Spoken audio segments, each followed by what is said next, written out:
వారితో మాట్లాడే ప్రయత్నం చేద్దాం. హలో హలో, నమస్తే అండి. నమస్తే అండి. సింతిక గారా? అవునండి, మీరండి?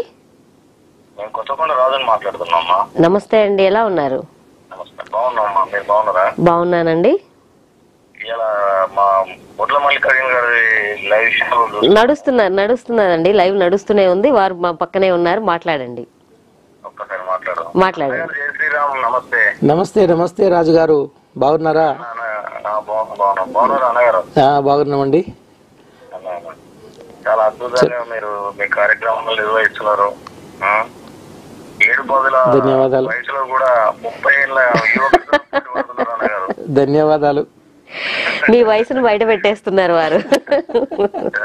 చాలా అద్భుతంగా. అట్లా కాదు, 7వ శతాబ్దంలో గుడి గురించి చెప్తున్నాను. 7వ శతాబ్దం గుడి గురించి మీరు 70 ఏళ్ల వయసులో 7 దశాబ్దాల్లో.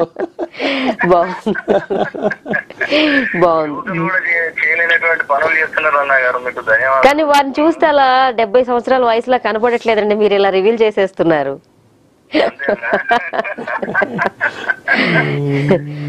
చాలా మంచి కార్యక్రమాలు చేస్తున్నారు, దేవాలయం గురించి చెప్తూ ఉన్నారు.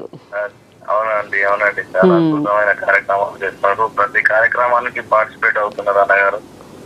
అవునండి, మీ మార్గదర్శనంలో మేము నడవాలి అనుకుంటున్నాము.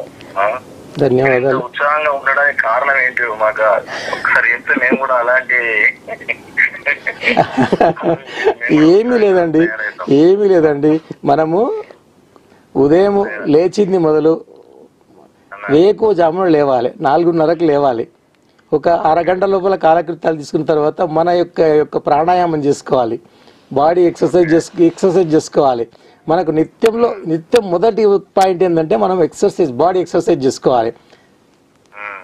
ఆ తర్వాత మన పూజా కార్యక్రమానికి ఎంటర్ కావాలి. ఈ విధంగా మనము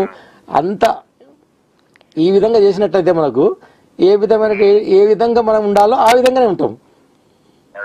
సూర్యోదయానికి ముందు లేవడమే అన్నిటికీ ముఖ్యం. అది సాధ్యమవుతుందా అండి మీకు?